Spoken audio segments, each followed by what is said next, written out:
مارے گئے انہیں مردہ نہ کہو، وہ زندہ ہیں اور اپنا رزق حاصل کر رہے ہیں لیکن تمہیں خبر نہیں ہے اس کی۔ اب اس کا رزق حاصل کرنے سے کیا مراد ہے؟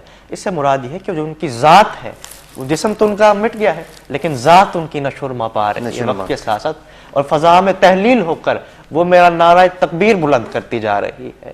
یہ ایک انٹرپریٹیشن ہے شہادت کی۔ اس کے بعد ایک واقعہ آیا کوہ صفا کا۔ 70 صحابہ کو بطور مبلغ بلایا گیا کہ آپ ہماری تربیت کیجئے، لیکن کوہ صفا کے پاس جا کر ان 70 صحابہ میں سے 69 صحابہ کا ذبح کر دیا گیا اور ایک صحابی کو چھوڑ دیا گیا تاکہ ادھر جا کے خبر دے دیں انہیں۔ تو یہ ایک بڑا المناک واقعہ پیش آیا۔ اس سے بھی نبی کریم صلی اللہ علیہ وسلم نے عام الحزن سے تعبیر دیا کہ یہ غمگین سال تھا۔ پھر آپ صلی اللہ علیہ وسلم نے ایک بڑا لشکر تیار کیا، لشکر جرار، جو 1 لاکھ سے زیادہ صحابہ کی تعداد تھی، اور فتح مکہ کیا انہوں نے، اور بلکہ قتل و غارت نہیں کی بلکہ امان بخشا قریش کو، اور پھر اس طرح اسلام کا بول بالا ہوتا ہے۔ اچھا حمزہ، ہمارے پاس یہ نہیں کہ یہ سارا فلسفہ بہت زیادہ ہے تو میں اختصار کرتا ہوں میں بالکل اس کو نا کوزے میں بند کرنا، بالکل میں ایسے ہی سمندر کو معذرت کے ساتھ۔ بالکل جی، شہادت کے بارے میں آپ کے پاس ہاں جی، خلفائے راشدین کی طرف میں آتا ہوں، میں کوشش کروں گا اختصار کروں۔ حضرت ابوبکر کے دور میں انہوں نے بھی ویسا ہی نظام قائم کیا جیسا نبی صلی اللہ علیہ وسلم نے قائم کیا تھا، لیکن ان کے دور میں 2 بڑے چیلنج آ گئے۔ ایک چیلنج آیا ان کے سامنے مدعیان نبوت کے دعوے دار، انہوں نے نبی صلی اللہ علیہ وسلم نے بھی پیشن گوئی کی کہ میرے بعد نبوت کے دعوے دار آئیں گے لیکن وہ باطل نبی ہوں گے، لیکن اب بڑے پیمانے پر لوگ منتشر ہو گئے اسلام، صرف حجاز کا علاقہ رہ گیا۔ تو اس صورت میں حضرت ابوبکر رضی اللہ عنہ نے ان کے خلاف جہاد کیا اور اینٹ سے اینٹ بجا دی ان کی۔ دوسری جگہ پھر آیا زکوٰۃ کے انکاری، ان لوگوں نے بس یہ زکوٰۃ سے انکار نہیں کیا بلکہ یہ کہا کہ ہم حکومت کو زکوٰۃ نہیں دیں گے، باقی ہم جس مرضی کو دیں۔ تو حضرت عمر فاروق نے رضی اللہ عنہ نے بھی انہیں مشورہ دیا کہ آپ ان کے ساتھ سختی نہ برتیے، یہ لوگ زکوٰۃ سے انکار نہیں کہہ رہے، محض اتنا کہہ رہے ہیں کہ ہم حکومت کو زکوٰۃ نہیں دیں گے۔ تو حضرت ابوبکر نے ایک جملہ کہا جو آب زر سے لکھنے قابل ہے، انہوں نے کہا ابھی میں زندہ ہوں تو کیا اسلام میں ترمیم کر دی جائے گی؟ ہرگز ایسا نہ ہوگا، میں قرآنی نظام قائم کر کے دکھاؤں گا جو نبی کریم صلی اللہ علیہ وسلم نے اپنے ہاتھوں سے متشکل کر کے دکھوایا۔ حضرت ابوبکر رضی اللہ عنہ کے بعد حضرت عمر فاروق کا عہد آتا ہے۔ اگر میں ایسے کہوں کہ حضرت عمر فاروق شاہکار رسالت مآب تھے تو یہ غلط نہ ہوگا، بلکہ ان کے دور میں تو یہ منظر تھا کہ 100 باغبان کف گل فروش کا فردوسی منظر پیش کرتا تھا ان کا خطہ ارض۔ فتوحات کے دائرے وسیع ہوئے، 22 لاکھ مربع میل تک فتوحات ہوئیں۔ اس کے علاوہ عرب کے سر پر 2 بڑی سلطنت تھی، ایک سلطنت روما اور ایک سلطنت فارس، سائرس امپائر جسے کہتے ہیں۔ سلطنت روما میں 300 عیسوی میں ان کا حکمران عیسائی ہوا اور سارے لوگ عیسائی ہو گئے، ان کے یہاں روایت بن چکی تھی اگر حکمران عیسائی ہوتا تو باقی بھی عیسائی ہوتے۔ حضرت عمر فاروق نے ان کی 2 شاخیں توڑ دیں اور سلطنت روما کو محدود کر دیا۔ اسی طرح سلطنت پھر فارس پر انہوں نے قبضہ کیا اور وہاں پر بھی انہوں نے اسلام کا بول بالا کیا، لیکن وہ اسلام کے بدترین دشمن ثابت ہوئے۔ ادھر جو ایک جرنیل آیا اس نے حضرت عمر فاروق کے خلاف ایک آدمی کو تیار کیا، ابو لؤلؤ فیروز، اب بھی عراق میں ان کا مزار ہے، حضرت ابو لؤلؤ فیروز کہا جاتا ہے انہیں۔ تو میں مختصر کروں گا زیادہ مختصر میں پتہ کیا پیچھے سے کچھ مجھے آوازیں آ رہی ہیں، بالکل میں پروڈیوسر مجھے کنٹرول کر رہا ہے، میں آپ کو اس میں کر نہیں رہا، میری کوئی مجبوری ہے، میں بعد میں بتاؤں گا میں کیوں۔ شہادت کی طرف مجھے آنا بہت، کیونکہ وہ شہادت پہ یعنی اب ڈائریکٹ شہادت پہ آئیں ذرا، ہاں جی، بس اس کے بعد پھر کلام لیتے ہیں، کیونکہ یہ پورا سلسلہ چلتا ہے۔ حضرت عثمان غنی کے دور میں، ان کے دور میں یہودیوں نے شرارت کی، افواہیں پھیلائیں اسلام کے نام پر اور مسلمانوں کو آپس میں لڑا دیا، خانہ جنگی ہوئی بہت شدید۔ پھر حضرت عثمان غنی کے بعد حضرت علی مسند خلافت پر آئے۔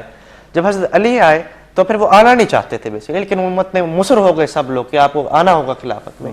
4 سالہ ان کا دور تھا اور 4 سالہ دور ہی باہمی خانہ جنگی ہوئی، جنگ جمل ہوئی، 10,000 صحابہ شہید ہوئے، آپس میں خانہ جنگی ہوئی، خون ریزی ہوئی۔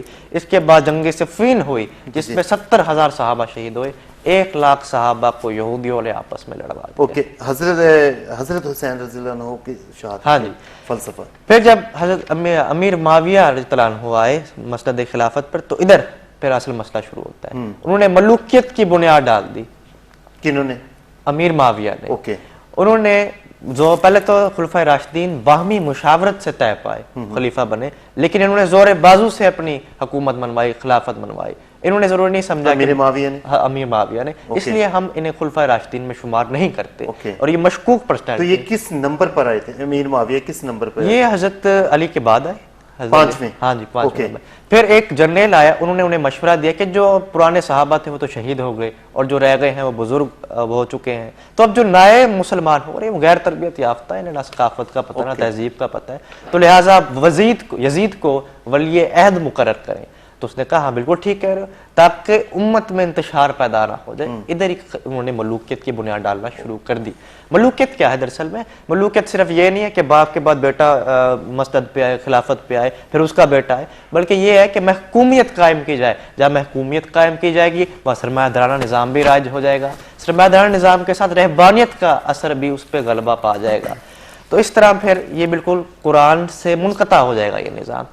تو ایسے حالات میں پھر 5 لوگ اٹھے، انہوں نے کہا ہم اسے نہیں مان سکتے، خون ریزی ہوتی ہے تو ہو، سر کٹتے ہیں تو کٹے۔ یہ 5 لوگ بہت بڑے گھر کے چشم و چراغ تھے۔ نمبر 1 حضرت عبداللہ بن ابو بکر، نمبر 2 حضرت عبداللہ بن عمر، نمبر 3 حضرت زبیر بن العوام، پھر نمبر 4 حضرت حسن بن علی، حضرت حسین بن علی رضی اللہ عنہم۔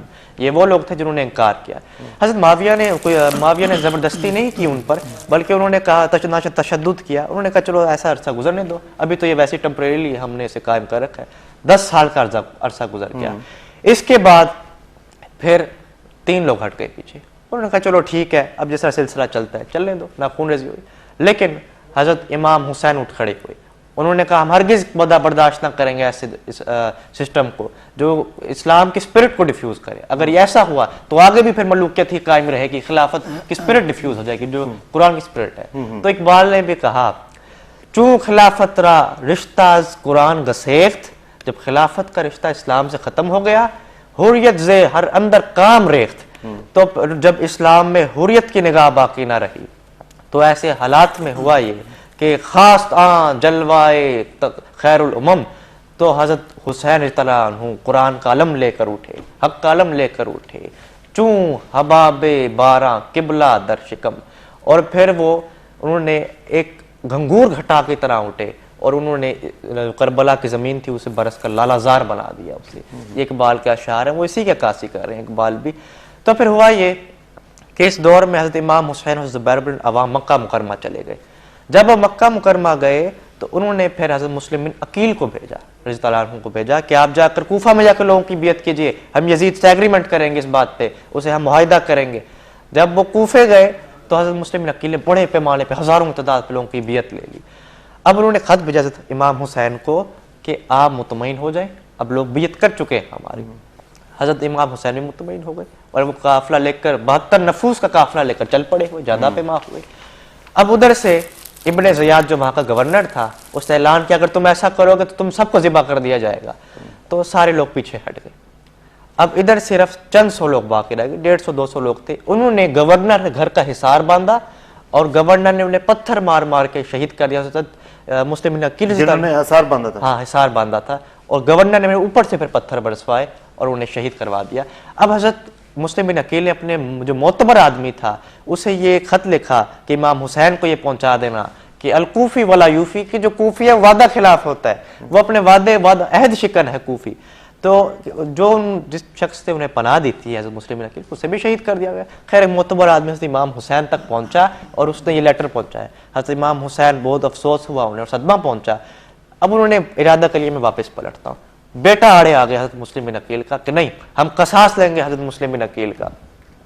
حضرت امام حسین بیٹے کی بات پہ کیسے نہ آتے، انہوں نے پھر آگے چلنا شروع کر دیا۔ انہوں نے عزم لے لیا کہ چلو ایسا ہے تو ہم کر کے رہیں گے۔ اب جب وہ کوفہ پہنچے تو ادھر سے انہوں نے یہ کہا کہ اے فلاں ابن فلاں، اے فلاں ابن فلاں، کیا تم نے مجھے خط نہیں بھیجے تھے؟ یہ دیکھو میرے پاس تمہاری مہریں ہیں، یہ تمہاری لکھائی ہے۔ تو انہوں نے کہا اگر یہ یزید کے پاس پہنچ گیا تو ہمارا بھانڈا پھوڑ دے گا، تو اب اس کا علاج یہ ہے کہ اس پر پانی بند کر دیا جائے۔ تو وہ عراق کی طرف گئے جب تو ان پر پانی بند کر دیا گیا دجلہ و فرات کا۔ تو یہ ایک بڑا قحط سالی، ویدر گرمی کیا تھا، بہت شدید گرمی تھی، اور امیر انیس نے بھی اس کی بڑی اچھی بعض اوقات شعری طور پر نقشہ نگاری کی، اگر آپ دیکھیں منظر نگاری کی ہے۔ تو خیر ایسے حالات میں پھر امام حسین نے کہا ہاتھ پہ ہاتھ دھرے بیٹھنے سے کچھ نہیں ہوگا، ہمیں لڑنا ہوگا۔ 72 نفوس 72 لوگوں نے لڑا، جان مرد تھے جن میں بھی، انہوں نے جان کے نذرانہ پیش کیا, اپنے سر کٹوا دیے اور امام حسین کا سر نوکر سے سجا دیا گیا. تو اس پر محسن نقوی نے بھی کہا کہ ہم جو پہنچے سر مقتل تو یہ منظر دیکھا, سب سے اونچا تھا جو سر نوکے سنا پر دیکھا, کہ وہ امام حسین کا سر نوکر سنا سجا دیا گیا. تو اب یزید بھی بے خبر تھا اس بات سے. اب ایک بات میں بتاتا چلوں, انہوں نے خیمے جلا دیے. خیمے کیوں جلائے یہ بھی سن لیجئے, ریکارڈ جلانے کے لیے, کہ ان کے پاس سارے خط ہیں, اگر یزید نے اپنا گورنر بھیجا یا خود آیا تو اسے شک ہو جائے گا اور ہمارا بھانڈا پھوٹ جائے گا اور ہمیں نہیں چھوڑے گا وہ. تو اسی بات پر انہوں نے پھر خیمے جلا دیے تاکہ ریکارڈ جلا دیے. ایک بات بتاتا چلوں کہ عورتوں کی بے حرمتی نہیں کی گئی, یہ بات غلط ہے, تاریخ یہ غلط کہتی ہے. عورتوں کی بے حرمتی نہیں کی, البتہ خط وغیرہ جلا دیے گئے تھے. یہ اور یہ بھی ہے کہ آپ ادھر نظریاتی اختلاف کر سکتے ہیں تاریخ میں, کہ فلاں کا غلط تھا نظریہ, فلاں کا صحیح تھا, نیتوں پہ شک نہیں کیا جا سکتا, نیتیں سب کی ٹھیک تھی. ہاں, حضرت جنگ جمل میں بھی دیکھیں, حضرت علی اپنے طور پر ٹھیک تھے کہ میں پہلے تصدیق کر لوں کہ کیا یہ واقعی بلوائی ہیں جنہوں نے حضرت عثمان رضی اللہ عنہ کو قتل کیا ہے, اور حضرت عائشہ بھی اپنی جگہ ٹھیک تھے کہ ان کا قصاص لیا جائے, ضروری ہے تاکہ آگے انتشار نہ پیدا ہو. کیا پیش آ جاتا ہے, یہ کیوں ہوا اور کیسے ہوا؟ کربلا کا واقعہ میں واقعی اس پہ ساری روشنی ڈال چکا ہوں کہ یہ جب ملوک شہادتیں ہوتی ہیں نا پھر. ہاں جی, شہادتیں ہوئی تھیں. اصل میں آپ دیکھیں کہ اب تاریخ میں بھی اختلاف ہے, میں تھوڑا سا یہ بتاؤں گا. میں نے آپ سے یہ بھی پوچھنا ہے, یزید اور امام حسین کا آپس میں اختلاف کیا تھا. اس سے پہلے مدنی صاحب سے, آج میں صرف آپ سے بات ہی کر سکوں گا, ٹائم میرے پاس شارٹ ہے.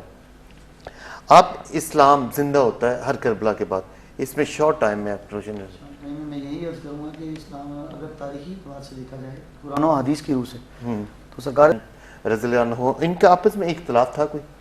نہیں دیکھیں, جس طرح آپ نے بھی فرمایا کہ کردار پرسنلی کوئی نہ, کردار پہ ذات پہ تھا نہ, نیتوں پہ آپ شک کر سکتے ہیں. صرف ہے اعتراض نظام پر, جو سسٹم رائج کرنا چاہتا تھا وہ اسلام کی نفی کرتا تھا. وہ جس طرح کہ میں بار بار کہہ رہا ہوں کہ وہ ملوکیت کو رائج کرنا چاہتا تھا, نظام کو جو کہ اسلام کی نفی کرتا ہے, کہ جس میں محکومیت کا معاشرہ قائم ہو جاتا ہے. اور جو اقبال نے کہا, کس دریں جا سائل و محروم نیست, عبد و مولا حاکم و محکوم نیست. اسلام تو وہ جگہ ہے جہاں پر نہ کوئی حاکم ہے نہ محکوم ہے, سب اللہ کی نظر میں برابر ہے. ٹھیک, یہ جو قربانی ہوئی, شہادتیں ہوئی انسانیت کے لیے, یہ تو ہم نے دیکھ لیا اسلام زندہ ہوتا ہر کربلا کے بعد, انسانیت پر اس پہ کیا, اس کا کیا امپیکٹ پڑا؟ ہاں جی, دیکھیں اس سے پھر ہم پر یہ امپیکٹ پڑا سب انسانوں پر کہ ہمیں بھی حق بات پر ڈٹ جانا چاہیے, باطل کے سامنے سینہ سپر ہو جانا چاہیے. اور یہ واقع کربلا قرآن نظام کو قائم کرنے کے لیے شہادتوں کا ایک عملی نمونہ تھا یہ. اور پھر یہ ہے کہ ہمیں ہر سال میں یہ ناظرین کو پیغام دینا چاہوں گا کہ ہمیں یہ دن منانا چاہیے 9-10 محرم کو بے شک, لیکن اس کا مقصد کیا ہونا چاہیے کہ ہم یہ سے سبق حاصل کریں کہ ہمیں بھی امام حسین کی طرح صبر کرنا چاہیے. صبر کا مطلب برداشت کرنا نہیں, بلکہ باطل کے خلاف ڈٹ جانا ہے, حق بات پر ڈٹ جانا ہے. اور صرف محرم ہی کیا, پوری زندگی ہر سانس ہم اس کی تجدید کرنی چاہیے. اس طرح اقبال نے بھی کہا, یہ نغمہ فصل گل و لالا کا نہیں پابند, بہار ہو کے خزاں لا الہ الا اللہ. واہ واہ, کیا بات. یہ مدنی